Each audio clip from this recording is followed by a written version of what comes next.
Dan kekerasan seksual ini tidak cuma menyerang perempuan, dia bahkan menyerang laki-laki seperti kasusnya si Reinhard Sinaga, si setan predator ini, sama kasusnya si Slahi tadi.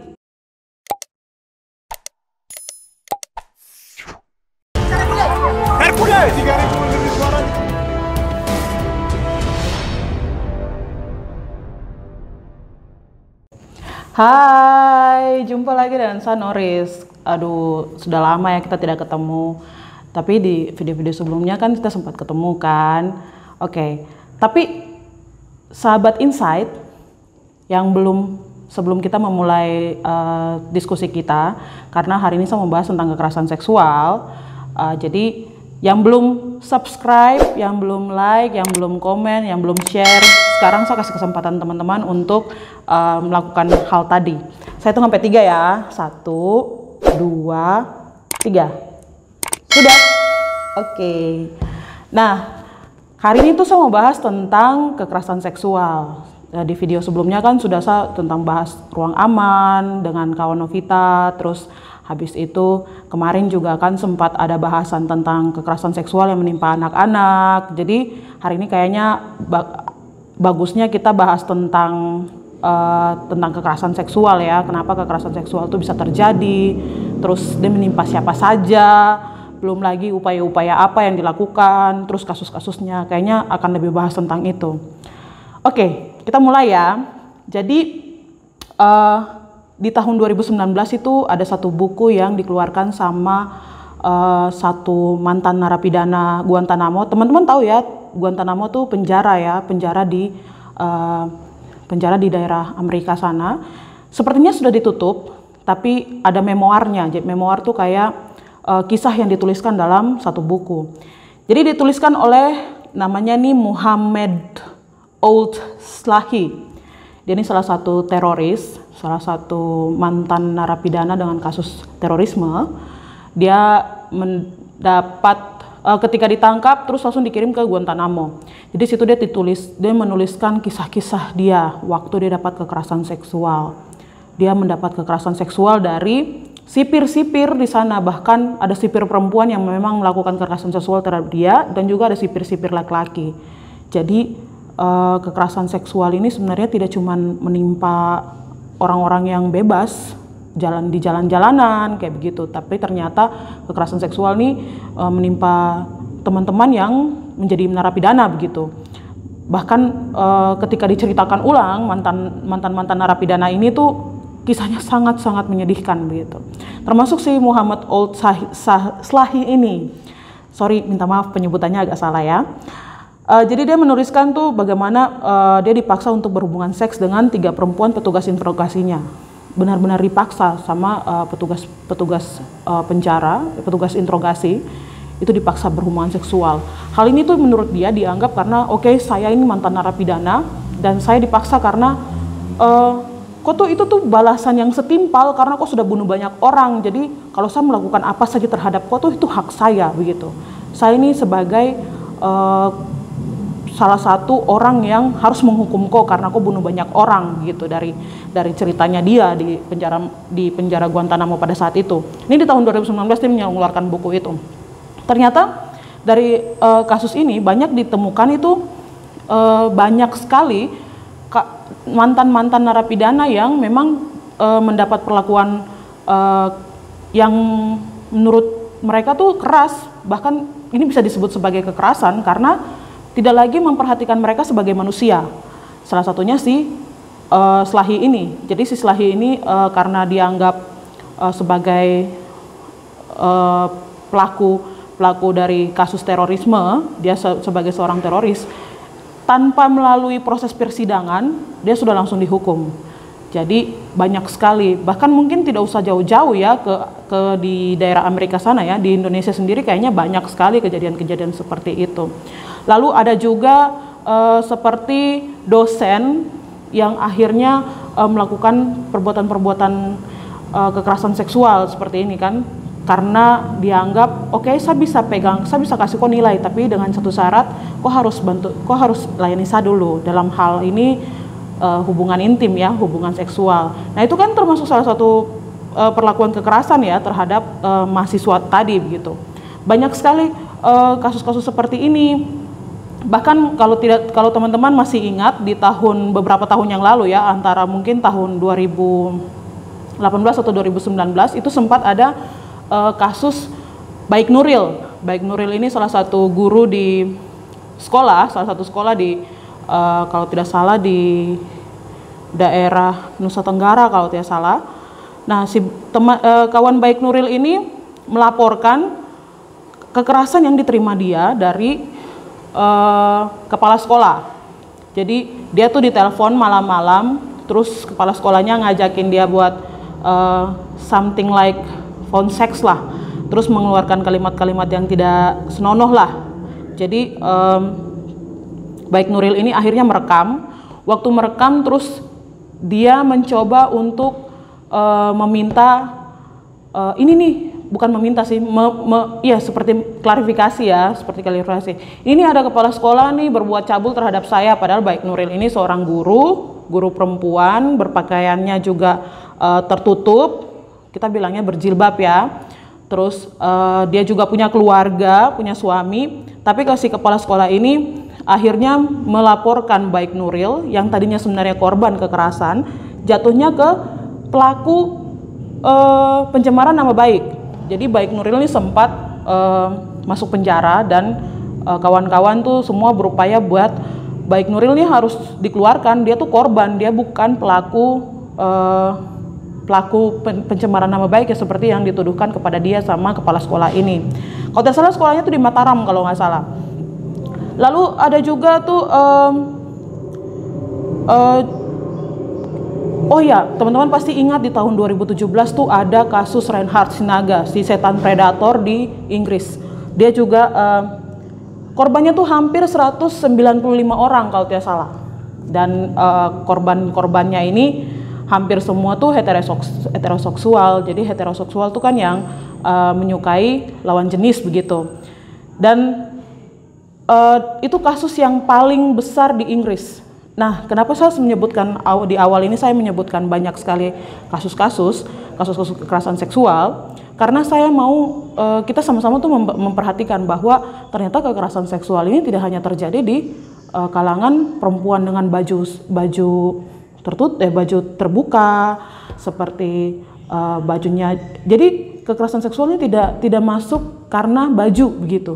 Kekerasan seksual ini bahkan kan tadi saya cerita tentang Baik Nuril yang pakainya tertutup sekali begitu. Dan kekerasan seksual ini tidak cuma menyerang perempuan, dia bahkan menyerang laki-laki seperti kasusnya si Reinhard Sinaga, si setan predator ini, sama kasusnya si Slahi tadi, laki-laki yang diperkosa sama 3 orang perempuan petugas penjara yang menginterogasi dia. Jadi sebenarnya kekerasan seksual ini tidak hanya menimpa kelompok-kelompok tertentu, misalnya kayak perempuan, disabilitas, atau teman-teman trans begitu. Tapi kekerasan seksual ini bisa terjadi sama siapapun. Kekerasan seksual ini bisa terjadi karena memang pelakunya otaknya sudah cabul pertama, dan dia punya kesempatan untuk berkuasa atas tubuh orang begitu. Dan ini tidak melalui konsen. Kita kan tidak kalau namanya kekerasan itu kan tidak melalui konsen ya, tidak melalui persetujuan bahwa saya mau berhubungan seksual dengan Anda, tapi tidak. Ini tuh langsung begitu. Jadi saya tidak mau tapi Anda memaksa. Nah, itu juga sering banyak sekali terjadi di lingkungan-lingkungan sekitaran kita seperti itu.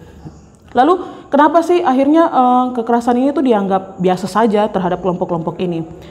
Karena sampai hari ini undang-undang yang melindungi tentang kekerasan seksual itu hanya berpegang pada dia terima kekerasan seksual kalau bisa dibuktikan dengan hasil visum, atau bisa dibuktikan dengan kalau misalnya lebih dalam lagi otopsi ya, tapi itu kan sudah jadi mayat ya. Jadi itu bisa dibuktikan secara medis begitu kalau misalnya dia diterima kekerasan seksual. Lalu bagaimana dengan kekerasan seksual yang sudah lama sekali terjadi, terus bukti-bukti seperti visum itu hilang begitu, tapi dia tetap merasa bahwa saya ini korban kekerasan seksual, tapi karena saya malu dan saya tidak mampu untuk melaporkan begitu. Nah, sebenarnya kenapa akhirnya ini menjadi satu bahasan tersendiri, karena kita semua nih hanya concern pada habisnya kan kok pakaiannya mengundang, kok punya gaya bicara tuh mengundang, kok punya dandanan kan mengundangnya tuh tanda kutip apa begitu. Nah, masalahnya di sini tuh kita kan punya hak atas keselamatan ya, hak atas diri kita, hak atas tubuh kita sendiri begitu. Kok bisa-bisanya orang bilang kita mengundang begitu dalam tanda kutip. Ternyata memang ini dipandang biasa ketika di jalanan orang-orang beranggapan bahwa perempuan dengan pakaian terbuka akan lebih mengundang diperkosa ketimbang perempuan dengan tertutup. Padahal hampir sebagian besar kasus-kasus pelecehan seksual itu lebih banyak terjadi kepada perempuan-perempuan dengan baju yang lebih sopan begitu, tanda kutip. Lalu ini tuh masuk pada stigma sebenarnya, stigma-stigma yang negatif terhadap kelompok-kelompok kelas seperti perempuan atau teman-teman difabel, kelompok-kelompok diskriminasi lainnya begitu. Terus bagaimana sih cara kita untuk melihat ini lebih dalam begitu, melihat ini lebih dalam untuk mengupayakan jangan lagi ada deh kekerasan seksual. Kalau di video sebelumnya kan saya sempat bilang kan kalau misalnya ada baiknya ada pendidikan kritis sebenarnya, pendidikan kritis tentang seksual dan reproduksi. Karena biar bagaimanapun hal-hal ini yang akan membantu kita untuk menangani kasus-kasus kekerasan, bahkan mencegah jangan sampai ada kekerasan. Seseorang berhak atas tubuhnya sendiri, dan itu melalui berbagai macam pola-pola untuk melindungi dirinya sendiri, seperti oke, saya mau berhubungan dengan dengan cara ayo kita sama-sama concern gitu, kita sama-sama membuat satu persetujuan. Nah, jadi dengan demikian kita tuh mampu untuk memberikan satu pemahaman kepada orang-orang di sekitaran bahwa tidak, kekerasan seksual itu terjadi karena memang pelakunya saja yang sudah otaknya cabul begitu, sehingga tidak lagi ada alasan seperti pakaian, tidak ada lagi alasan seperti gerak-gerik tubuh, tidak ada lagi alasan seperti karena kok keluar malam jadi kok diperkosa begitu, atau tidak ada lagi alasan seperti karena kok jalannya sendiri jadi kok diperkosa begitu. Jadi menurut saya ada baiknya kita harus memberikan pendidikan kritis seperti ini begitu. Terus yang paling banyak sekali itu sebenarnya kayak kayak meme-meme ya, dibilangin ya meme-meme. Jadi banyak sekali meme-meme yang banyak diberikan kepada korban-korban atau jok-jok yang memang membuat korban itu merasa kok dia malah mendukung ya korban saya sebagai melegalkan kekerasan ini terjadi sama saya begitu. Karena candaan-candaan yang dilontarkan itu sebenarnya juga tidak baik begitu untuk kita sendiri begitu. Karena biar bagaimanapun kita tuh saya selalu tuh berpikir seperti ini. Kita tuh calon pelaku dan juga calon korban. Calon pelaku, cuman bedanya adalah presentasi kita menjadi calon korban itu lebih besar daripada calon pelaku. Karena kalau misalnya calon pelaku kan kita sadar ya, saya mau hak saya jangan diambil sehingga saya tidak boleh mengambil hak orang lain begitu. Tapi kan orang lain tidak berpikir demikian, sehingga upaya-upaya yang kita harus lakukan adalah mulai mengedukasi banyak orang bahwa tidak boleh ada kekerasan gitu. Lalu apa saja sih setelah kita mendapatkan kasus seperti dia nih korban kekerasan begitu. Ada baiknya adalah kita mendukung penuh keputusan korban. Kalau misalnya korban memang mau melaporkan, kita harus dukung penuh. Ketika korban bilang tidak. Jadi kita harus menciptakan rasa aman terhadap korban, apapun kondisinya. Dan yang paling penting adalah percaya cerita korban sampai bisa dibuktikan bahwa itu tindak kriminal. Sampai akhir kita harus percaya tentang cerita korban, itu penting sekali. Terus yang berikutnya mungkin trauma healing ya, karena kan seseorang dengan seseorang dengan punya trauma itu kan lebih lelah, lebih capek untuk menghadapi dunia luar, lebih takut karena dia takut akan terjadi kejadian yang sama terulang kembali kepada dirinya. Jadi saya rasa upaya-upaya seperti ini harus terus dijalankan, apalagi untuk masyarakat yang awam sekalian yang masih berpikiran bahwa kekerasan seksual itu hanya terjadi karena dia berpakaian, atau kekerasan seksual itu terjadi karena cara dia ngobrol, kekerasan seksual itu karena dia dandan, kekerasan seksual itu biasa, kayak begitu. Jadi menurut saya memang harus diangkat, apalagi yang terjadi di ranah-ranah privat seperti keluarga, itu kan banyak sekali kekerasan seksual yang akhirnya ya sudahlah karena keluarga malu juga, kita atur aman aja deh, bayar denda begitu. Atau di ranah-ranah komunitas seperti sekolah, atau di ranah-ranah negara, misalnya kayak kekerasan yang dilakukan oleh aparat sipil maupun aparat TNI Polri terhadap perempuan-perempuan di daerah konflik. Itu penting sekali kita memberikan edukasi seperti ini. Lalu bagaimana caranya? Caranya adalah sepertinya harus mendorong kesehatan reproduksi ini, pendidikan kesehatan reproduksi ini untuk masuk menjadi salah satu kurikulum sendiri di dalam pendidikan-pendidikan formal yang diterima oleh masyarakat di Indonesia, sehingga kita jadi tahu begitu bagian mana saja yang tidak boleh disentuh, bagian mana saja yang bisa berpotensi untuk menjadi celah untuk dilakukannya kekerasan seksual, atau bahkan sebenarnya hak atas tubuh diri kita sendiri, hak atas tubuh diri sendiri itu juga masuk sebenarnya sebagai salah satu pendidikan kesehatan reproduksi begitu. Jadi bagaimana cara kita mengatur kehidupan seksual kita, bagaimana cara kita mengatur hak-hak kita begitu. Oke, sepertinya karena sebenarnya kasus kekerasan seksual ini kan seperti pola gunung es ya. Jadi dia cuman di atasnya tuh kelihatan begitu, tapi ternyata di bawah tuh luar biasa sekali ramenya begitu. Dan bisa saja jadi pelakunya juga sama, pelakunya dari dasar itu terus naik di atas.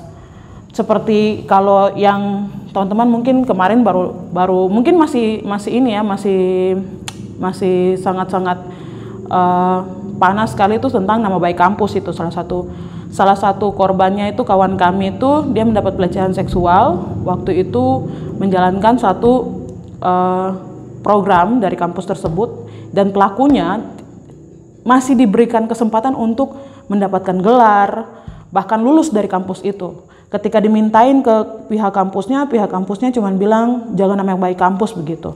Nah, jadi sebenarnya kasus-kasus kekerasan ini harus diberantas, benar-benar harus diberantas habis, karena menurut saya bagaimana kita bisa hidup aman begitu, terlepas dari presentasi tadi saya sebagai calon korban, terlepas dari rasa tidak aman untuk beraktivitas.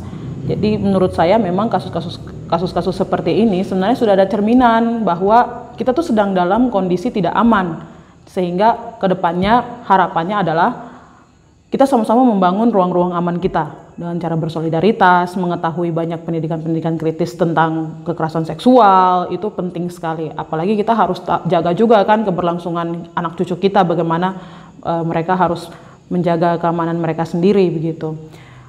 Penutup dari saya, untuk menjadi manusia yang merdeka, kita perlu memanusiakan manusia lain gitu, sehingga tidak ada lagi kasus-kasus kekerasan seperti tadi. Oke, sampai jumpa lagi lain waktu. Dadah.